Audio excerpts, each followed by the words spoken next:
بسم الله الرحمن الرحيم. عن عائشة رضي الله تعالى عنها قالت قال رسول الله صلى الله عليه وسلم أعلنوا هذا النكاح واجعلوه في المساجد واضربوا عليه بالطفوف. عائشہ رضی اللہ تعالیٰ عنہ سے روایت ہے، فرماتی ہیں پیغمبر صلی اللہ علیہ وسلم نے ارشاد فرمایا کہ نکاح کا یہ جو معاملہ ہے اس کا اعلان کر دیا کرو اور مساجد میں نکاح کا انعقاد کرو، وَاضْرِبُوا عَلَيْهِ بِالدُّفُوفِ،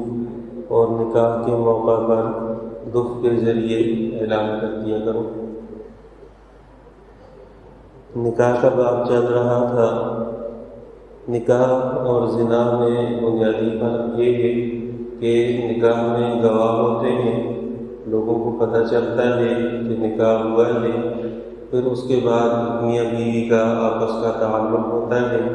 جبکہ زنا میں یہ ساری چیزیں خفیہ طے ہوتی ہیں۔ شریعت نے ایک کو حرام قرار دیا ہے اور ایک حلال ہے۔ فرمایا کہ عالموا ھذا النکاح، کہ یہ جو نکاح کا معاملہ ہے اس کا اعلان کر دیا کرو، لوگوں کو پتہ چل جائے کہ فلاں کی بیٹی ہے اور فلاں کا بیٹا ہے، ان دونوں کا آپس میں نکاح ہونے لگا ہے، اور اس عقد کا ایک اعلان ہو جائے، چاہے وہ نماز کے بعد اعلان ہو یا ویسے لوگوں کے گھروں میں پیغام لے دیا جائے، اس کے ذریعے ان کو اطلاع ہو جائے۔ وَجَعَلُوهُ فِي الْمَسَاجِدِ، اور نکاح کا انعقاد وہ مسجدوں میں کرو۔ اللہ رحمہ اللہ نے لکھا ہے کہ مسجد بابرکت جگہ ہوتی ہے، اور نکاح کا انعقاد جب مسجد میں ہوگا تو اللہ تعالیٰ کی طرف سے اس نکاح میں برکات رکھ دی جائیں گی۔ ہمارے زمانے میں یہ جو شادی حال کا سلسلہ ہے اس میں بہت ساری قباحتیں ہیں کہ نکاح سے پہلے وہاں گانے بجانے کی مجالس چل رہی ہوتی ہیں، مولوی صاحب کو بلایا جاتا ہے، مولوی صاحب پہنچتے ہیں تو وہ تھوڑی دیر کے لیے توقف اختیار کیا جاتا ہے۔ اگر کچھ دیندار لوگ ہوں تو عورتیں سروں کا دوپٹہ بھی لے لیتی ہیں، پھر وہ خطبہ ہوتا ہے اور خطبے کے بعد نکاح، اور مولوی صاحب ابھی رخصت نہیں ہوتے کہ دوبارہ گانا بجانا شروع ہو جاتا ہے۔ تو ایسا موقع فقہا نے لکھا ہے کہ جس مجلس میں گناہ ہو رہا ہو، مقتدا شخص کو، عالم آدمی کو اس مجلس میں شرکت کرنا جائز نہیں ہے۔ اگر وہ شرکت کرے اور پھر اسے پتہ چلے کہ یہاں گناہ ہو رہا ہے تو اس کے لیے اس مجلس میں رکنا جائز نہیں ہے۔ وجہ اس کی یہ ہے کہ ایک عالم کی موجودگی میں اگر گناہ ہو اور اس پر وہ خاموشی اختیار کرے تو یہ دلیل ہوتی ہے کہ یہ کام جائز ہے، اور لوگ اس پر دلیر ہو جاتے ہیں اور جری ہو جاتے ہیں۔ ہمارے زمانے میں لوگوں کا اصرار ہوتا ہے کہ نکاح کیونکہ ہم نے شادی حال میں طے کر دیا ہے، وہ بچوں کا کہنا ہے اور بچوں کی ضرورت کی وجہ سے اور بچوں کا خیال رکھتے ہوئے،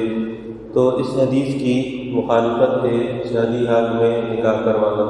جبکہ وہاں گانے بجانے کے آلات بھی ہوں، اگرچہ وقتی طور پر ایک توقف اختیار کیا جاتا ہے،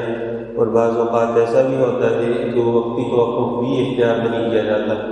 اس لیے حضرت رحمہ اللہ کی عادت یہ تھی کہ حضرت خود بھی اور اپنے متعلقین سے بھی فرمایا کرتے تھے کہ مسجد کے علاوہ نکاح پڑھانے کے لیے مت جایا کرو، اور بہت شدت سے منع فرماتے تھے کہ مسجد کے علاوہ کہیں نکاح نہ پڑھایا کریں، اور اس نکاح کی وجہ سے زندگی میں بہت ساری نحوستیں آ جاتی ہیں۔ اس سے علم کا بھی نقصان ہوتا ہے، عمل کا بھی نقصان ہوتا ہے، انسان کی زندگی پر بھی اثر پڑتا ہے۔ پیغمبر صلی اللہ علیہ وسلم نے فرمایا کہ مساجد میں نکاح کا انعقاد کرو، اس کی وجہ سے اللہ تعالیٰ خیر و برکت کا ذریعہ بنا دیتے ہیں اس نکاح کو۔ پھر علماء نے لکھا ہے کہ مسجد میں ہو، جمعے کے دن ہو،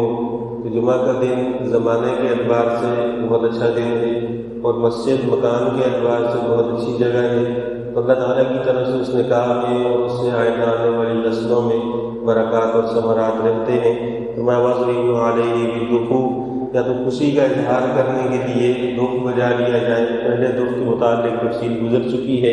کہ جس میں جھنکار نہ ہو، جھانجھر نہ ہو، سادہ قسم کی جو آواز ہوتی ہے، اور اس پہ اگر شرعی طور پر جو جائز اشعار ہیں جو قوموں میں، قبیلوں میں، خاندانوں میں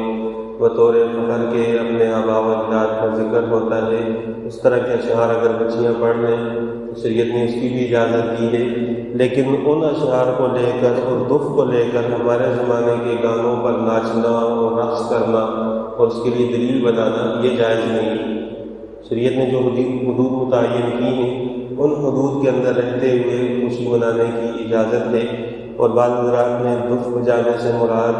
اعلان کرنا ہی لیا ہے کہ دف بجا کر بھی اعلان کرنا ہی مقصود ہے کہ چھپ کر اور خفیہ نکاح نہ کیا جائے، مجمع میں نکاح ہو، لوگوں کو پتہ چلنا چاہیے کہ یہ عقد فلاں اور فلاں کے درمیان ہوا ہے۔ اللہ تعالیٰ سے دعا ہے کہ اسلام پر عمل کرنے کی توفیق عطا فرمائے۔